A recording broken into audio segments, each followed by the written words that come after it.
The still. In 1941, Maria Telkes was a 41-year-old Hungarian-American physical chemist at the Massachusetts Institute of Technology, recently transferred from Westinghouse Electric to the new MIT Solar Energy Conversion Project, when the U.S. Office of Scientific Research and Development called her in for an emergency task. American service members in the Pacific Theater, mostly Navy airmen shot down over open water, and submariners and merchant seamen torpedoed off their ships, were dying of dehydration in their life rafts within days of being adrift. Seawater accelerated thirst rather than relieving it. The Navy had no compact field deployable way to get fresh water into a single survivor, floating in the Pacific Ocean. The OSRD wanted Telkes to design one. She had a PhD in physical chemistry from the University of Budapest, conferred in 1924 when she was 23. She had emigrated to the United States in 1925 and naturalized in 1937. She had spent the intervening years measuring the properties of phase-change materials and storage substances that absorbed and released large amounts of energy at characteristic temperatures, the unglamorous and laboriously empirical foundation of any later applied solar engineering project. She had joined the MIT Solar Energy Conversion Project in 1940, specifically because she believed the discipline was ready to leave the demonstration laboratory and enter consumer and military service. By the summer of 1942, her solar still prototype was a clear, inflatable plastic balloon the size of a paper cup when empty and the size of a basketball when filled. A survivor floated it on the ocean surface, tethered to the raft, and filled an inner cup at the bottom with collected seawater through a small valve. Sunlight passed unimpeded through the upper clear plastic, evaporated the seawater inside the lower cup, and the fresh water vapor, condensed on the cooler, upper inside wall of the balloon, ran down to a small collection trough and was drunk through a straw. The salt and other dissolved solids stayed behind in the bottom cup.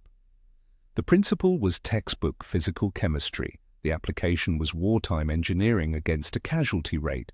The Telkes solar still became standard equipment on every U.S. Navy lifeboat by 1944. The exact number of lives saved is not in the historical record, but is by every credible estimate several thousand. The same fundamental design was scaled up, after the war, to a permanent solar desalination installation in the U.S. Virgin Islands that is still in operation. Telkes went on to design, with the architect Eleanor Raymond, the first solar-heated house ever built, Dover, Massachusetts, 1948. She filed more than 20 patents. She was nicknamed the Sun Queen by her colleagues. She continued inventing into her 80s and died, 2 months short of her 95th birthday, in Budapest in 1995. The physical chemistry argument she ran in her wartime balloon has been the basis of every solar desalination scheme since. It has also had a problem since the 1960s when desalination scaled up to industrial output. Conventional industrial reverse osmosis and thermal desalination plants do not actually separate seawater into fresh water and dry salt. They separate it into fresh water and a hyper-saline brine, which they then dump back into the ocean. The brine sinks, concentrates locally, and damages the marine ecosystem near the outfall pipe. Every solar desalination paper of the past 60 years has had to engage with the brine problem, and most have not solved it.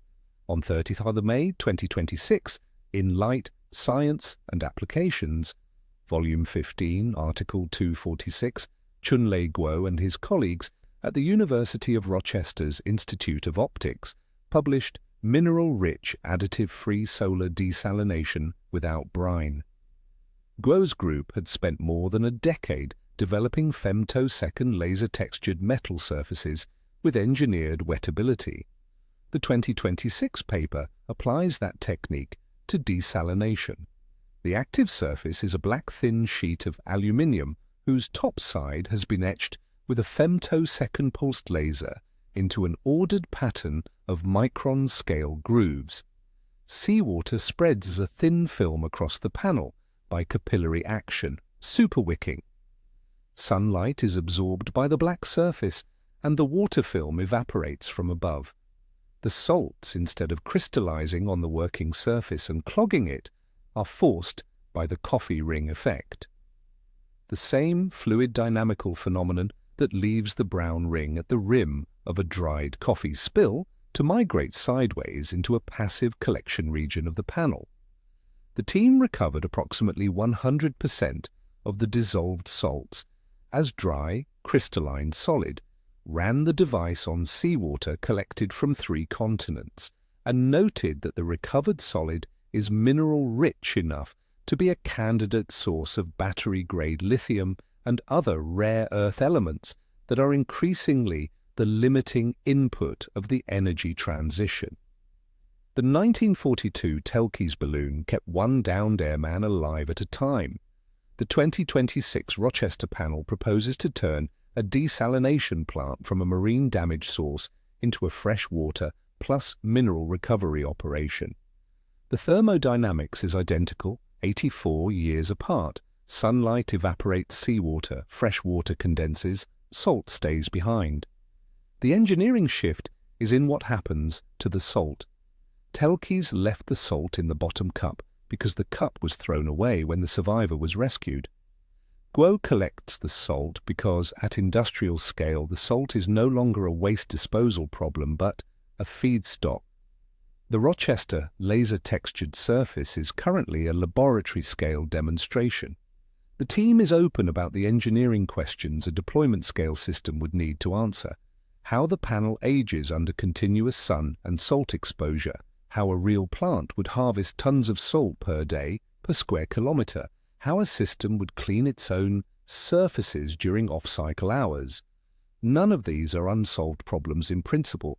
They are the questions you ask when a technology is moving from a science advances table to an industrial engineering chemistry line drawing.